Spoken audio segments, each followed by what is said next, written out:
Rajarbagh police লাইনে স্বরাষ্ট্র উপদেষ্টা সমসাময়িক এবং আইন শৃঙ্খলা বিষয়ে কথা বলছেন, আমরা সরাসরি সেখানে যুক্ত হচ্ছি।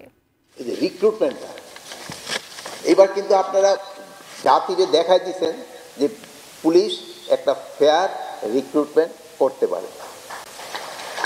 এটার ভেতরে এই যে আমাদের সাংবাদিক ভাইয়েরা আছে, এরা কিন্তু অনেক সময় ছোটোখাটো জিনিস অনেক কিছু বলে, কিন্তু এইবার কিন্তু নির্বাচন এই রিক্রুটমেন্ট সম্বন্ধে তারা কিন্তু কোনো কিছু বলতে পারে নাই।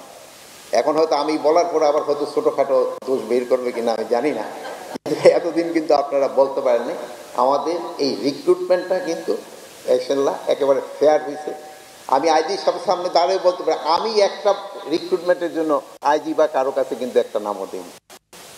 অনেকে বলে একটা নামও কিন্তু আমাদের উপদেষ্টারও দেয় নাই, আমাদের মন্ত্রণালয় থেকে কেউ দেয় নাই।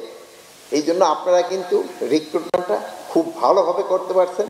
এই জন্য আমি আপনাদের আমার অন্তঃস্থল থেকে আপনাদের আমি ধন্যবাদ জানাই।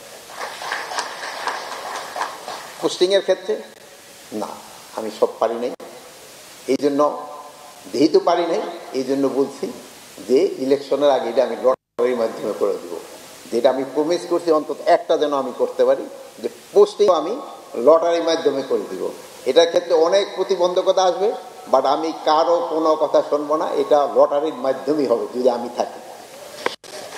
এটা বুঝে হাততালি পড়লো না, মানে তোমরা খুশি হও না।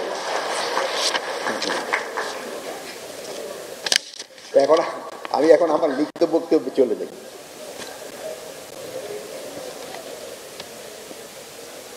আসসালামু আলাইকুম।